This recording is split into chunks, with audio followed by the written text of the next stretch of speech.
Painting आप लोगों ने बहुत तरीके की देखी होगी, लेकिन आज मैं जो आपको पेंटिंग दिखाऊंगी वो सोने और चांदी वाली दिखाऊंगी। जी हाँ, सोने और चांदी से बनी हुई पेंटिंग है। पेंटिंग्स में नेचुरल पिगमेंट यूज़ किया और रियल गोल्ड और रियल सिल्वर यूज़ किया। गोल्ड जो है ओरिजिनल यूज किया गया। तो खर्चा इन पेंटिंग पे कितना आ गया होगा? अगर मैं आपको उसका प्राइस बताऊं तो 1 केजी 45,000 पर केजी नेचुरल पिगमेंट का। और जो गोल्ड है, ओरिजिनल गोल्ड है 24 कैरेट है, तो मतलब आप समझ ही सकते हो कि वो कितना कॉस्टली होगा। और सिल्वर भी यूज़ किया है। गोल्ड यूज करते हो, सिल्वर यूज करते हो, इतना कॉस्टली है वो आप दोनों बिजनेस चला रहे हो, दोनों फ्रेंड्स हो, किस तरीके से मैनेज कर लेते हो? एक्चुअली हम 2015 से दोनों साथ में काम कर रहे हैं, तो इतना इनकम है कि चलो ठीक है, खर्चा निकल जाता है। और थोड़ा हाथ टाइट करके अगर कुछ नया करना है तो बैलेंस करना पड़ेगा ना इनकम का।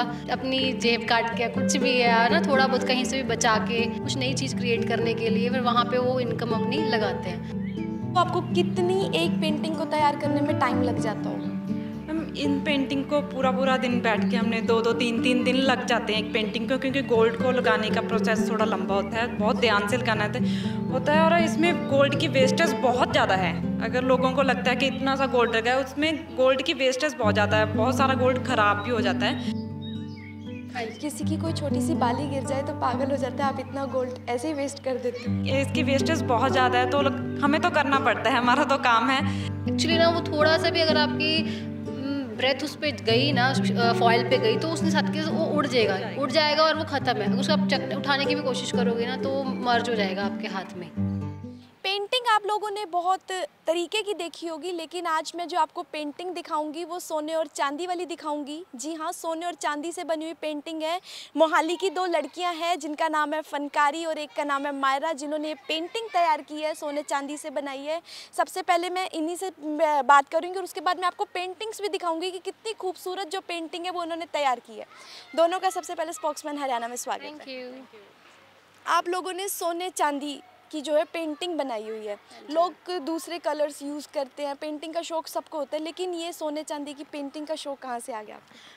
एक्चुअली हमने पेंटिंग्स में नेचुरल पिगमेंट यूज़ किया और रियल गोल्ड और रियल सिल्वर यूज़ किया। और ये हमें जो आइडियाज़ आए हैं, तो अपने पटियाला में किला मुबारक हम लोगों ने वहाँ पे काम किया है। जो पेंटिंग्स 100-150 साल पुरानी वॉल्स पे बनी हुई हैं, उन्हें रीटच किया था, तो वहाँ पे रियल गोल्ड और नेचुरल पिगमेंट्स लगे हुए हैं। तो वहाँ से हमें आइडियाज़ आया कि ये पेंटिंग्स, इस तरह की पेंटिंग्स हम वॉल के अलावा शीट्स पे भी कर सकते हैं।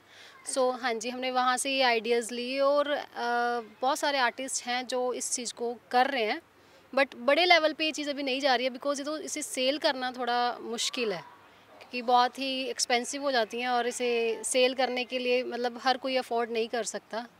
बट फिर भी हम लोग कुछ नया करने की कोशिश कर रहे हैं कि इस आर्ट को और आगे लेके जाएँ। आप दोनों सिस्टर हो? नहीं, हम लोग फ्रेंड्स हैं, बट हाँ जी, सिस्टर से कम नहीं है। तो जब आप किले पे गए थे वो देखने के लिए, तो आप दोनों इकट्ठे ही गए थे, इकट्ठे ही दोनों को आइडिया आया? हाँ जी, काफ़ी टाइम से जैसे कि हम लोग साथ में काम कर रहे हैं, तो हमें जब ये टेंडर मिला, एज एन आर्टिस्ट वहाँ पे काम करने का मौका मिला, तो जैसे काफ़ी टाइम हमने वहाँ पे, साल भर हमने वहाँ पे काम किया है। और उसके बाद जब अब हमें हॉर्स शो हुआ है यहाँ पे अपने चंडीगढ़ में, वहाँ से हमें मतलब थीम लिया था कि हमने हॉर्स पे काम करना है, हॉर्स पे पेंटिंग्स बनानी है। वहाँ से हमें लगा कि इस पेंटिंग्स में हम गोल्ड और सिल्वर यूज़ कर सकते हैं, बिकॉज हॉर्स जो है वो ब्रेवरी और एक पावर का सिंबल है। उन्हें उनकी ब्रेवरी और पावर को अगर हम और इन्हेंस कर सकते हैं ना, उन्हें और अच्छा दिखा सकते हैं, तो उसके लिए फिर हमने सोचा कि चलो गोल्ड और सिल्वर यूज़ करते हैं। तो फिर हम सब पेंटिंग्स में गोल्ड और सिल्वर यूज़ किया। कितना कितना जो गोल्ड और सिल्वर आपने इस पेंटिंग में अब तक यूज़ कर लिया? काफ़ी यूज़ हो चुका है, मतलब गोल्ड लीफ होता है ना, 20 कैरेट का होता है जो गोल्ड लीफ होता है, उस हिसाब से लगता है पेंटिंग की रिक्वायरमेंट के अकॉर्डिंग कितना गोल्ड उसमें लगना चाहिए। पतला मोटा सभी तरह के आता है गोल्ड, तो पेंटिंग रिक्वायरमेंट के अकॉर्डिंग ही लगता है उसमें कितना गोल्ड लगेगा। तो अभी आपने टोटल कितनी पेंटिंग्स तैयार कर ली? अभी हमने हॉर्स पे हमने 12 पेंटिंग्स रेडी की थी, जिसमें से 3 पेंटिंग जो हॉर्स शो में चीफ गेस्ट आए थे, हमारे पंजाब के सीएम है, उनके वाइफ आए थे, तो उनको गिफ्ट की, उन्होंने अपने चीफ गेस्ट को गिफ्ट की थी पेंटिंग्स। तो अभी तक हमने 12 पेंटिंग्स जो हॉर्स शो के लिए रेडी की थी। बाकी हमने जो कमीशन वर्क लोग करवाते भी हैं जिनको शौक़ है, वो गोल्ड ओरिजिनल लगवाते भी हैं, जिनको शौक़ है वही लगवाते हैं। पहले मैं दर्शकों को पेंटिंग भी दिखाऊंगी, हम पेंटिंग की तरफ भी जाएंगे। और आपने बोला कि इसमें गोल्ड जो है ओरिजिनल ओरिजिनल यूज़ किया गया, तो खर्चा इन पेंटिंग पे कितना आ गया होगा? एक्चुअली इसमें नेचुरल पिगमेंट्स है ना, और एक नेचुरल पिगमेंट्स की कॉस्ट ही बहुत ज़्यादा है। अगर मैं आपको उसका प्राइस बताऊं तो 1 kg 45,000 पर केजी नेचुरल पिगमेंट का। और जो गोल्ड है, ओरिजिनल गोल्ड है 24 कैरेट है, तो मतलब आप समझ ही सकते हो कि वो कितना कॉस्टली होगा। और सिल्वर भी यूज़ किया है, तो उसकी कॉस्ट तो बहुत एक्सपेंसिव है। एक हमारी जो मेहनत है वो भी बहुत ज़्यादा है। तो बाकी आर्टिस्ट किसी कस्टमर के लेने पे है ना, अगर उसको इंटरेस्ट है, हमें लग रहा है कि सामने वाला इंटरेस्टेड है, तो हम रेट का थोड़ा बहुत कर भी लेते हैं। बट हाँ, अगर सामने वाले को बस ठीक है भाई रेट इतना है तो चलो ठीक है, हमने लेनी नहीं है, तो हम फिर वहाँ पे कुछ भी नहीं कर सकते है ना। आप दोनों फ्रेंड्स हो, इतने खर्चे को मैनेज कैसे कर रहे हो? क्योंकि आप दोनों ने अभी ये बिज़नेस जो है स्टार्ट किया है ना। आपकी कोई कंपनी भी आप मुझे बता रहे थे कि कोई कंपनी आपने खोली है? हाँ जी, आप हमारी कंपनी है रंगटोला, जिसका नाम है द ग्रुप ऑफ कलर्स। उस कंपनी से हमने शुरू किया है। ये पंजाबी नाम है, तो हम पंजाब को रिप्रेजेंट करना चाहते हैं पंजाबी नाम रख के। तो इसमें हमारे टीम का हम अपने आर्टिस्ट उस अकॉर्डिंग रखते हैं जिस अकॉर्डिंग काम होता है। हमने मोस्टली कमीशन वर्क किया है, किला मुबारक में किया है, किला सैफदीपुर में किया है, पटियाला में काम। तो हम बाकी जो टोला है, मतलब ग्रुप ऑफ कलर्स हो गया ना, टोला होता है जो बाकी आर्टिस्ट हम बहुत सारे ऐड कर लेते हैं, उसके काम के अकॉर्डिंग ऐड कर लेते हैं। कंपनी हमारी रंग टोला हमने नाम रखा अभी है। आपकी टीम में कितने जने हैं? अभी तो जो नया प्रोजेक्ट है, हमने लेटेस्ट हमने काम किया है, वहाँ पे हमने 5 लोगों ने काम किया था। तो हम प्रोजेक्ट के अकॉर्डिंग देख लेते हैं हमें कितने आर्टिस्ट चाहिए, हम उसी अकॉर्डिंग हायर कर लेते हैं अपने यहाँ। तो ओनर हम दोनों हैं इस कंपनी के। एक खर्चे की मैं बात कर रही थी कि आप गोल्ड यूज़ करते हो, सिल्वर यूज़ करते हो, इतना कॉस्टली है वो आप दोनों बिजनेस चला रहे हो, दोनों फ्रेंड्स हो, किस तरीके से मैनेज कर लेते हो? एक्चुअली ना ऐसा है तो है नहीं कि हमारे पास है ना पहले से ही बहुत हमने पैसे इकट्ठे करके रखे हुए या कुछ भी है ना। घर से हम लोग बिल्कुल भी हेल्प नहीं ले रहे हैं, और हमें बिज़नेस शुरू किए 5 साल हो गए हैं। तो स्टडी अगर हम बीच में करें तो वैसे हमने स्टडी के साथ साथ काम शुरू कर दिया था। तो एक्चुअली हम 2015 से दोनों साथ में काम कर रहे हैं। तो इतना इनकम है कि चलो ठीक है, खर्चा निकल जाता है। और थोड़ा हाथ टाइट करके अगर कुछ नया करना है तो आपको बैलेंस करना पड़ेगा ना इनकम का। तो हम लोग ठीक है, कहीं से भी पैसे अपनी जेब काट के कुछ भी है ना, थोड़ा बहुत कहीं से भी बचा के, तो उस चीज़ के लिए हम वो पैसा इकट्ठा करते हैं, और फिर वो कुछ नई चीज़ क्रिएट करने के लिए फिर वहाँ पे वो इनकम अपनी लगाते हैं। हमारी शॉपिंग ये होती है, हम अपना मटेरियल लेते हैं। जब भी पैसे होते हैं हम अपना मटेरियल लेते हैं। अच्छा। हाँ जी। तो दोनों जने सबसे पहले जाके इसी की शॉपिंग करते हो? एक्चुअली ना ये जो ब्रश, इसके लिए जो ब्रशेज़ भी यूज़ होते हैं, अगर जैसे पिगमेंट्स यूज़ कर रहे हैं या रियल गोल्ड यूज़ कर रहे हैं, और इसके जो ब्रशेज़ है वो भी बहुत एक्सपेंसिव है और बहुत रेयर मिलते हैं वो ब्रशेज़। आपको नॉर्मल शॉप्स पे वो ब्रशेज़ भी नहीं मिलेंगे। सो है बहुत एक्सपेंसिव है, और ऐसा भी नहीं है कि हमारे पास इनकम सोर्स बहुत ज़्यादा है, क्योंकि आपको पता है एक आर्टिस्ट का इनकम सोर्स बहुत ही कम है ना, और कम भी है और उसकी कदर भी बहुत कम है।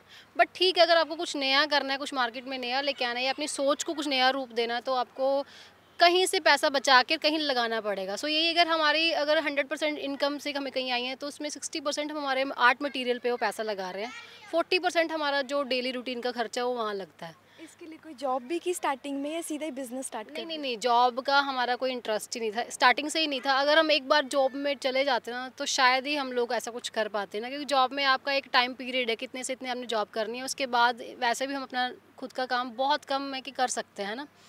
सो हमने लोगों को सोचा कि चलो ठीक है, कुछ जॉब का तो सोचना ही नहीं है, अपना शुरू करते हैं। तो स्टडी के साथ साथ शुरू कर दिया था, और जब स्टडी के कंप्लीट होते ही 2 साल बाद हमने इंडियाज़ गॉट टैलेंट के लिए तैयारी भी की थी, हम वहाँ पे गए भी थे। हाँ जी, वहाँ पे हमने पार्टिसिपेट किया था। तो उसके बाद शो के बाद भी चलो ठीक है ना, एक आर्टिस्ट को एक शो किया उसके, क्योंकि स्ट्रगल है, आपको स्टार्टिंग में सब कुछ नहीं मिलेगा, आपको कॉन्टीन्यूसली आपको मेहनत करनी पड़ेगी। तो अभी तक वो मेहनत चल रही है, और ये मेहनत तो लाइफ टाइम चलेगी। पहले मैं तस्वीरें जो पेंटिंग्स है वो यहाँ पर पड़ी है, पहले मैं वो पेंटिंग्स दिखा देती हूँ। यहाँ पर हमने पेंटिंग्स लगाई हुई है, आप थोड़ा थोड़ा पेंटिंग्स के बारे में बता दीजिए। ये पेंटिंग है, ये हमारे पंजाबी जो गुरमुखी में लिखी हुई है, ये वाली, जा तू मेरे वल है ता मोहशंदा। तो इसमें रियल गोल्ड यूज़ किया है और पिगमेंट्स यूज़ किए हैं, जो स्टोन पिगमेंट्स होते हैं, नेचुरल पिगमेंट्स है इसमें। तो इनको बनाने में बहुत मेहनत लगती है, जो गोल्ड लीफ लगाने में इसका प्रोसेस होता है, पुराना प्रोसेस, उसके अकॉर्डिंग हमने लगाया है ये वाला सारा। तो ये एक कमीशन वर्क है। और बाकी जो हमने ये वाली पेंटिंग्स है हॉर्स पे की हैं, ये मिनिएचर वर्क किया हुआ है, इसमें बिल्कुल बारीक लाइंस हैं इस पेंटिंग में। मिनिएचर वर्क होता है बिल्कुल बारीक, इसमें बिल्कुल बारीक लाइंस दी हुई है। तो और बाकी हॉर्स शो के लिए रेडी की थी, सॉफ्ट पेस्टल में कलर्स में रेडी की हुई हैं। ये सारा पिगमेंट वर्क है ये भी। और इसमें गोल्ड यूज़ किया है, इस पेंटिंग में भी, ये वाली पेंटिंग में ओरिजिनल गोल्ड है सारा। इस पेंटिंग में भी गोल्ड है? हाँ जी, ये सारा ओरिजिनल गोल्ड यूज़ किया हुआ है इस पेंटिंग में। और पीछे जो बैकग्राउंड में ग्रीन कलर दिख रहा है, ये सारा पिगमेंट यूज़ किया हुआ है हमने। हाँ जी। तो इसके अलावा सिल्वर वाली पेंटिंग कौन सी है आपकी? हाँ जी, सिल्वर वाली पेंटिंग्स वो पड़ी हैं। एक पेंटिंग यहाँ पे है। हाँ जी, ये वाली पेंटिंग, ये सारा सारा सिल्वर यूज़ किया है और ये गोल्ड है इसमें, और ये नेचुरल पिगमेंट्स यू है। हाँ जी। और आप एक शो की बात कर रहे थे, आप गए थे, वहाँ पे क्या रिस्पॉन्स मिला आपको? हॉर्स शो चंडीगढ़ में जो हुआ है ठीक था। एज एन आर्टिस्ट अगर मैं आपको बताऊं तो काम सबको बहुत पसंद आया। मतलब तारीफ़ तो बहुत मिली है कि बहुत अच्छा काम है, बहुत अच्छा काम है। बट अगर सेल की बात करें तो फिर ये तो हर एक आर्टिस्ट के साथ हो रहा है ना मतलब सेल के टाइम पे नहीं, बहुत कॉस्टली है या जो भी है। मतलब हर कोई भी ना, मतलब एक चीज़ मैंने देखी है कि हर कोई पैसा ना अपने घर के फर्नीचर पे, अपने कपड़ों पे या किसी पे भी बहुत पैसा लगाने को सब तैयार है। वहाँ पे 10,000 की एक पैंट भी लेनी होगी, जी लेंगे तो वहाँ पे भी ले लेंगे। बट अगर वही चीज़ तुम्हें अगर अगर आपको एक पेंटिंग पसंद आ रही है तो वहाँ पे सोचेंगे नहीं यार चल छोड़, यहाँ नहीं लगाएंगे, वो किसी को दिखना थोड़ी है ना। मतलब जो चीज़ किसी को दिखे तो हम वो चीज़ लेंगे ना, उसमें हमारा फ़ायदा है। बट मैं चाहूँगी कि अगर आप किसी की कला को इतना पसंद कर रहे हो, इतना अप्रिशिएट कर रहे हो कि हाँ बहुत अच्छा है, बहुत अच्छा है, तो उस आर्टिस्ट को आगे अगर बढ़ावा देना है ना उसे, अगर अगर वो चाहते हो कि अब और काम करे आगे, तो उसकी वो पेंटिंग्स को लेना भी चाहिए। तो मायरा, सेल में तो आपको भी बहुत दिक्कत होगी, आपने देखा है यहाँ पे बहुत सारी गोल्ड और सिल्वर की पेंटिंग्स बनाई हैं, आपने सेल के लिए रखी है, तो सेल करने में तो आपको बहुत ज़्यादा हाँ दिक्कत जी, है। हाँ जी, बहुत अभी चलो ठीक है, वहाँ पे ज़्यादा सेल हुई नहीं है। पसंद तो सबने किया था, बट ऐसा नहीं है कि हम लोगों को इस चीज़ का कोई दुख है या कुछ भी है, नहीं सेल हुई है तो क्या करेंगे। इतनी एक्सपेंसिव है कि हमारे हमारे लिए तो बहुत बहुत बड़ी चीज़ है। नहीं, इसे नहीं भी हुआ तो हमारे लिए तो हमारे पास है ही ना, लाइफ टाइम भी नहीं होगी तब भी हमें कोई दिक्कत नहीं है। और ये जब होगी तो उसके पास ही जाएगी जिसको इसकी इम्पोर्टेंस, इसकी कदर पता होगी। पर आगे भी तो आपको पेंटिंग्स तैयार करनी होगी, अगर सेल नहीं होगी तो बाकी बाकी को कैसे मैनेज एक्चुअली करोगे? ना हम लोगों का यही है कि जैसे कि शो के लिए रेडी किया था ना, सो आगे हम कमीशन वर्क इसीलिए करते हैं, अगर किसी को चाहिए चीज़ तो हम कमीशन पे ना वो चीज़ रेडी करते हैं। अगर आपको कमर्शियल वर्क है ना उस हिसाब से करते हैं। सो अगर किसी को, हम वैसे बहुत कम पेंटिंग्स रेडी करके रखते हैं। ये तो चलो शो के लिए थी, अगर किसी को पसंद आएगी, अगर किसी को चाहिए होगी तो हमें कोई प्रॉब्लम नहीं, हम सेल करने के लिए रखी हुई है। बट आगे हम लोग ऐसा है कि एडवांस में बना के नहीं रखते हैं, तो किसी को अगर पसंद आती है तो वो ऑर्डर देता है और उसके बाद हम वो चीज़ सेल कर देते हैं। अगर पेंटिंग की टाइमिंग की बात करें, फनकारी, तो आपको कितनी एक पेंटिंग को तैयार करने में टाइम लग जाता होगा? हम इन पेंटिंग को पूरा पूरा दिन बैठ के, हमने 2-2 3-3 दिन लग जाते हैं एक पेंटिंग को, क्योंकि गोल्ड को लगाने का प्रोसेस थोड़ा लंबा होता है, बहुत ध्यान से लगाना होता है। और इसमें गोल्ड की वेस्टेज बहुत ज़्यादा है। अगर लोगों को लगता है कि इतना सा गोल्ड लगा है, उसमें गोल्ड की वेस्टेज बहुत ज़्यादा है, बहुत सारा गोल्ड ख़राब भी हो जाता है। तो कोई पेंटिंग हम 2 या 3 दिन भी लगते हैं, किसी को जैसे वो मिनिएचर पेंटिंग है उसको 2 हफ्ते भी लग सकते हैं, क्योंकि बिल्कुल बारीक लाइंस लगती हैं, तो उनको टाइम तो लगता है एक पेंटिंग को बनाने में। लोगों को यही नहीं पता लगता इतनी छोटी सी पेंटिंग है भी कितना टाइम लगा होगा, कितना पैसा होगा खर्चा है। उनको मेहनत नहीं दिखती है इसके पीछे, टाइम लगता है। हर एक पेंटिंग को बनाने में टाइम तो लगता है। एक्चुअली ना अगर मैं लोगों को बताना चाहूँ, अगर वो नहीं समझ पा रहे हैं इस आर्ट को, तो ये ऐसा आर्ट है कि आपको इसका जो वैल्यू पता लगेगी आने वाले टाइम में। अभी नहीं पता लग रही है कि अब हम लोग क्या है कि हमारे लोग हैं ना एब्स्ट्रैक्ट आर्ट की तरफ ज़्यादा जा रहे हैं, मॉडर्न आर्ट की तरफ ज़्यादा जा रहे हैं, उन्हें घर में लगाना ज़्यादा पसंद कर रहे हैं। बट जो ये जो रॉयल्टी है ना, गोल्ड या सिल्वर या हॉर्स या कोई भी ऐसी पेंटिंग जो हमारे कल्चर को शो कर रही है, मैं चाहूँगी कि उस आर्ट को आप समझो और उसे लेना शुरू करिए, अपने घर में लगाइए, है ना। इसकी जो वैल्यू है आपको अभी नहीं पता लगेगी, बट कुछ टाइम आने के बाद आपको पता लगेगा हाँ अच्छा ये पेंटिंग की इतनी वैल्यू आने वाले टाइम में हो चुकी है। इसीलिए हम लोग इस आर्ट को आगे इतना लेके जा रहे हैं कि इसकी वैल्यू बहुत है, बहुत वैल्यू है। बट शायद क्या पता अब नहीं तो कुछ टाइम बाद इस चीज़ की वैल्यू लोगों को पता लगेगी, और शायद तब कुछ हमें फ़ायदा होगा इस चीज़ का। मतलब अपने साथ और भी लोगों को जोड़ोगे आप? हाँ जी, ज़रूर हम ट्राई करेंगे कि ये चीज़ें आगे और बढ़े, है ना। अगर हम कर रहे हैं तो हमें देखने के बाद और लोग करें। मतलब इस चीज़ को फॉलो करो, इस चीज़ को ख़त्म, क्योंकि ख़त्म हो रही है ना, ये कोई कर ही नहीं रहा है। क्योंकि एक आर्टिस्ट के लिए बहुत एक्सपेंसिव हो जाती हैं ये चीज़ें, खरीदनी भी बहुत मुश्किल है। तो फिर वो धीरे धीरे क्या हो रही है, चीज़ें ख़त्म हो रही हैं, कोई कर ही नहीं रहा है। अब आर्टिफिशियल कलर्स आ रहे हैं, एक्रेलिक कलर्स आ रहे हैं ना, दूसरे कलर्स हैं जो एक तो महंगे बहुत हैं, और फिर उनका मेरे हिसाब से कोई समझ नहीं है उस चीज़ की, है ना। मतलब ठीक है, लोगों को वो चीज़ सब अच्छी लग रही है कि ठीक है लगा लेते रहे जो भी है, बट इन चीज़ों का ये जो पुराना आर्ट है, अगर ये पुराना आप आर्ट खरीदोगे ही नहीं, इसके बारे में समझोगे ही नहीं, तो फिर ये ख़त्म है। फिर हम आने वाली जनरेशन को कैसे बताएंगे, कैसे पता लगेगा कि अच्छा ये चीज़ें ऐसे भी थी, क्योंकि ये चीज़ें जो हमने सीखी है, हमने तो वहाँ से सीखी है जो राजे महाराजे करवा के गए थे अपने पंजाब में या जो भी है ना। तो अब हमने वहाँ से सीख के चीज़ अपने शीट्स पे या यहाँ से शुरू की है, क्योंकि वॉल पे लगाना तो चलो हमारे भी है ना बजट से बाहर है। सो हमने छोटे लेवल पे चीज़ें शुरू की हैं कि लोगों को पता लगे, ये एक प्रिजर्व हो जाएंगी ये चीज़ें, तो हम आने वाली जनरेशन को दिखा सकते हैं, बता सकते हैं कि अच्छा ऐसा आर्ट भी हमारी वॉल पे हमारे राजे महाराजे करवा के गए हैं, तो इसीलिए हम इसे बना रहे हैं। अच्छा, फनकारी ने एक बात बोली थी कि गोल्ड वेस्ट होता है। हाँ जी। किसी की कोई छोटी सी बाली गिर जाए तो पागल हो जाता है, आप इतना गोल्ड ऐसे ही वेस्ट कर देते हो। पेंटिंग में लगाने के लिए होता है वेस्ट, क्योंकि इसकी वेस्टेज बहुत ज़्यादा है, तो हमें तो करना पड़ता है, हमारा तो काम है। उसको बाद में इकट्ठा भी करके हम यूज़ भी करना चाहे तो भी नहीं होता वो यूज़।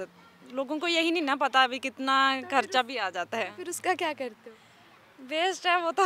मतलब ऐसा है ना कि अगर आप गोल्ड लगा रहे हो ना, उसका प्रोसेस मैं आपको थोड़ा सा बता रही हूँ। अगर वो लगा रहे हो ना, तब आप सांस भी नहीं ले सकते अच्छा। एक्चुअली ना। वो थोड़ा सा भी अगर आपकी ब्रेथ उस पे गई ना, फॉइल पे गई, तो उसने साथ के वो उड़ जाएगा और वो ख़त्म है। अगर उसको आप उठाने की भी कोशिश करोगे ना, तो मर्ज हो जाएगा आपके हाथ में। उसका ऐसा कुछ है कि अगर मैं काम कर रही हूँ, बाई चांस देखो मैं काम कर रही हूँ, तो मुझे ऐसे करके अपना सांस लेना है, मैं उसके ऊपर मतलब अपनी सांस भी नहीं ले पा रही हूँ। सो ये इसका प्रोसेस डिफ़िकल्ट है। मैं यही बता रही हूँ कि चीज़ें ठीक है, वॉल पे गोल्ड के लिए अपने हमें भी पता है कि बहुत कुछ ना अपनी यूनिवर्स का या अपने अर्थ का बहुत कुछ चीज़ें ना ख़राब होती हैं गोल्ड के लिए या डायमंड के लिए, इसलिए कि थोड़ा बहुत शीट्स वगैरह पे कर रहे हैं। वॉल पे हम खुद भी चाह रहे हैं कि वॉल पे ना हो ना इतना, क्योंकि इसलिए बहुत गोल्ड लगेगा, तो हमारे अर्थ को भी बहुत इस चीज़ के लिए ना पे करना पड़ता है। फिर एक तरह से रिस्क भी है ना ये, आप सांस नहीं ले सकते, गोल्ड उड़ जाएगा, बहुत एक्चुअली रिस्क। सिर्फ गोल्ड के लिए नहीं है, जो हम लोग ये मैंने मिनिएचर पेंटिंग में आपको घर पे दिखा। आपके लिए भी रिस्की है ये। आप हाँ जी, कुछ सेकंड्स के लिए आपको ब्रेथ अपनी रोकनी पड़ती है। अब जैसे कि इसमें बहुत ब्रीक लाइंस, अगर आपको इसमें दिख भी रही हैं तो बहुत ज़्यादा ब्रीक लाइन है, इसके लिए भी हमें अपनी सांस रोकनी पड़ती है। लाइन मतलब लगाने के लिए सांस रोकनी एक अगर सिंगल लाइन लगानी है तो उसके लिए आपको सिंगल लाइन के उतने टाइम के लिए आपको अपनी सांस रोकनी पड़ेगी। अगर आपने सांस ली तो वहीं से लाइन टूट गई। फिर आप एक सेकंड के बाद, हर एक सेकंड के बाद पीछे मुँह करते हो। हाँ, चलो ये तो हमारी योगा भी हो रही है अच्छा है हमारे लिए, है ना। बट बहुत मेहनत है इन चीज़ों में, बहुत ज़्यादा मेहनत है। एक्चुअली इतनी ज़्यादा वैल्यूएबल है कि इसे बेचना हमारे लिए ज़रूरी है, पर जो ख़रीद रहा है ना, हमें है कि वो इसकी इतनी वैल्यू करे कि हमें बेचते हुए ना फील ना हो कि ना मतलब हमारा आर्ट चला गया या उसको इसकी वैल्यू नहीं है जो लेके जा रहा है। एक वैल्यूएबल पर्सन के पास ऐसी पेंटिंग्स जानी चाहिए जो इसकी कदर कर सके। सो अभी पता नहीं लोग पैसा सबके पास है, मार्केट में जो लोगों का ही पैसा घूम रहा है, बट किसी अच्छी चीज़ के ऊपर लगाने के लिए ना लोग हज़ार बार सोचते हैं। एक कलाकार अगर काम तभी करेगा जब उसकी कला कोई वैल्यू करेगा या वो कुछ खरीदेगा ना, तभी बहुत सारे ऐसे पुराने कलाकार, हम तो चलो फिर मॉडर्न आर्ट में आ गए हैं, कुछ आजकल बहुत तरह का काम आ गया वो कर रहे हैं, पर जो पुराने कलाकार थे उस टाइम जो वो काम नहीं था, इसलिए उन्होंने अपना काम बंद कर दिया, क्योंकि कोई वैल्यू ही नहीं करता, कोई खरीदता ही नहीं था। तो बहुत सारे ऐसे कलाकार हैं जो बैठे हैं, फ्री बैठे हैं, इन्होंने कुछ और नया जो स्ट्रीम है वो अडॉप्ट कर लिया है, कुछ भी है। सो ऐसे करके हमारे बहुत सारे कलाकार हैं जो ख़त्म हुए हैं। मायरा मुझे बहुत दुखी लग रही है इस बात से। नहीं दुखी ऑब्वियस है, अगर कलाकार है तो सब कुछ अच्छा दिख रहा है ना। मेरे हिसाब से कलरफुल दुनिया ही कलाकार करके उनके करके ही है। अगर मान लो लोगों ने नहीं खरीदी तो आप भी अपना बिजनेस बंद कर नहीं दोगे? नहीं बिल्कुल भी नहीं, हमें तो नहीं करना है। हम तो चलो वही कह रहे हैं ना, आज के जो आर्टिस्ट है वो साइड बाय साइड कुछ ना कुछ अपना कर रहे हैं। ये जो काम कर रहे हैं ये हम हमारे लिए कर रहे हैं। अगर किसी को पसंद है तो हमें देने में भी कोई दिक्कत नहीं है। तो ऐसा कुछ नहीं है कि हम अगर हमें बंद करना होता तो शायद हम बहुत टाइम पहले ही कर चुके थे, 5 साल हो गया हमें। करते फिर हम अगर बंद ही करना होता तो। नेगेटिव सोच के नहीं शुरू किया है, पॉजिटिव सोच के ही शुरू किया सब कुछ, और ये पॉजिटिव सोच लाइफ टाइम रहेगी। बहुत सारे ऐसा नहीं है कि नेगेटिव लोग हैं या नहीं खरीदने वाले हैं, बहुत सारे लोग हैं जो वैल्यूएबल हैं। दोनों को फैमिली का भी पूरा सपोर्ट मिल रहा है? हाँ जी, देखो कोई भी कलाकार हो उसको स्टार्टिंग में कोई भी सपोर्ट नहीं करेगा, कोई भी फैमिली सपोर्ट नहीं करेगी। तो ये हर एक आर्टिस्ट की सेम कहानी है, हमारे साथ भी वही हुआ। स्टार्टिंग में नहीं उन्होंने मतलब सपोर्ट किया, बट हाँ आज जब वो हमें दिन रात मेहनत करते हुए देखते हैं ना, तो जब रात को 3-3 बजे तक बैठ के पेंटिंग्स करते हुए देखते हैं तो उन्हें भी होता है कि नहीं, हमें अगर हम नहीं कदर करेंगे तो फिर बाहर वाले लोगों ने भी नहीं कदर करनी। सो वहाँ से उन लोगों की सोच चेंज हुई है, बहुत चेंज हुई है, जो हमारे लिए भी बहुत ज़रूरी था। तो अब चल रहा है, बहुत अच्छा चल रहा है, फैमिली भी बहुत अच्छे से सपोर्ट कर रही है, अपने काम को बहुत अच्छे से कंटिन्यू कर रहा है और बहुत पॉजिटिविटी के साथ कंटिन्यू कर रहे हैं। कोई भी ऐसा कुछ भी 1% भी नेगेटिव थॉट ही नहीं है माइंड में कि कोई नहीं ले रहा है तो नहीं, क्यों नहीं ले रहा है, या इतनी बना ली है तो रखी मतलब घर पे पड़ी रहेगी या नहीं जाएगी, नहीं बिकेगी, डजेंट मैटर कि नहीं जा रही है। हमें इस चीज़ से कोई प्रॉब्लम नहीं है। हम लोगों को हमारा आर्ट इतना प्रीशियस है, इतना वैल्यूएबल है हमारे लिए कि वो हमारे लिए बहुत सही है। अगर किसी को चाहिए तो बहुत अच्छी बात है, जिसको नहीं चाहिए तो हमारे पास तो है ही। मतलब अब ये दोनों दोस्त अपनी रंगटोला को ऐसे ही चलाएंगे? ऐसे ही चलाएंगे, हाँ जी। लाइफ टाइम ऐसे ही चलेगा, हम पीछे नहीं हटने वाले। कुछ आगे कहना आगे बढ़ेंगे। कुछ कहना चाहोगे दर्शकों को? दर्शकों को हम यही कहना चाहते हैं कि कला की कदर करो, आप जितना कर सकते हो। ऐसा नहीं है कि कोई मेहनत कर रहा है तो आप और इतनी महंगे क्यों लगा रहे हो, उसके पीछे की मेहनत देखो आप, उसकी कितनी मेहनत लगी है, तो वो सोचना चाहिए वो लोगों को। तो यही चीज़ सेम के हर एक लोग है ना, मतलब पैसा, मैं ऐसा नहीं कह रही हूँ, मार्केट में लोग एक दूसरे की चीज़ों के ऊपर, बहुत सारी चीज़ों के ऊपर ऐसा पैसा वेस्ट करते रहते हैं ना, बट जहाँ लगाना चाहिए वहाँ 1000 बार सोचेंगे कि नहीं नहीं लगाना है, नहीं लगाना है। सो एक बार ज़रूर सोचें, किसी भी आर्टिस्ट का कुछ भी लेने खरीदने से पहले एक बार ज़रूर सोचें कि उसके पीछे उसकी कितनी मेहनत है। उसका मटेरियल मत देखो कि कितना मटेरियल लगा, तो अच्छा इतने का मटेरियल है तो उसकी मेहनत तो ख़त्म ही कर देते हैं भाई, उसकी मेहनत तो है ही नहीं, सिर्फ मटेरियल का पैसा चार्ज करते हैं ना भाई, मटेरियल का पैसा हमें बताइए कितना है, जो भी है। नहीं यार, उसकी मेहनत देखो, अगर वो एक दिन में भी बना रहा है तो एक दिन में उसने कितने घंटे और कितना मतलब उसने सीटिंग दी है उस चीज़ को, उसकी कितनी मेहनत लगी है, उसकी कितनी एनर्जी लगी है, वो तो उसका तो कोई प्राइज़ ही नहीं है ना। बट फिर भी अगर हम कोई वो चीज़ सेल कर रहे हैं तो उसकी वैल्यू करो, और पैसों के साथ हर चीज़ को मत तोलो। पैसा सबके लिए इम्पॉर्टेंट है, बट एक आर्टिस्ट के लिए उसकी चीज़, उसका कला उसकी बहुत इम्पॉर्टेंट है। उसकी अगर वैल्यू करोगे ना तो उसको बहुत खुशी होगी। तो इस चीज़ के लिए ज़रूर सोचें एक बार, कोई भी बात उसे बोलने से पहले। सिर्फ एक है ना उसकी, हाँ अच्छा है अच्छा है अच्छा करके वहाँ से चले जाना, उससे तो उसका घर नहीं चलेगा, है ना। सो यही चीज़ मैं बोलना चाहूँगी कि प्लीज़ सोचें एक बार हर चीज़ के लिए। बहुत बहुत शुक्रिया Thank दोनों you. को। तो मायरा से भी आप मिल लिए, फनकारी से भी मिल लिया, और आप लोगों ने उनकी पेंटिंग्स जो है वो भी देख ली। बहुत खूबसूरत जो है उन्होंने पेंटिंग तैयार की है। 24 कैरेट सोना और चांदी को उसमें यूज़ किया है, और साथ में एक मांग भी की है कि हाँ, जो कलाकार है उसकी कला की जो है वैल्यू लोग करें। तो रोज़ाना स्पोक्समैन भी आप लोगों से यही अपील करेगा कि आर्टिस्ट की जो वैल्यू है वो आप लोग करें, क्योंकि उनकी मेहनत जो है बहुत सारी लगी होती है।